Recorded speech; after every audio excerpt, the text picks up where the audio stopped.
மந்திரத்தை மறந்தான் பிரம்மனே, அவனை சிறையினிலே அடைத்தான் முருகனே.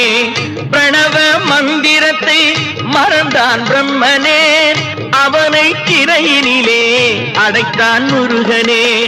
அதனால் கந்தனிடம் பிரம்மனும் மிரளுவான், அதனால் கந்தனிடம் பிரம்மனும் மிரளுவான். கந்தன் அடியவர்க்கு அவனும் அருளுவான், கந்தன் அடியவர்க்கு அவனும் அருளுவான். கந்தனிடம் செல்லுங்கள், என்ன வேண்டும் சொல்லுங்கள். கந்தனிடம் செல்லுங்கள், என்ன வேண்டும் சொல்லுங்கள். வந்தவினை தீந்துவிடும் மற்றவற்றை தள்ளுங்கள், வந்தவினை தீந்துவிடும் மற்றவற்றை தள்ளுங்கள். கந்தன்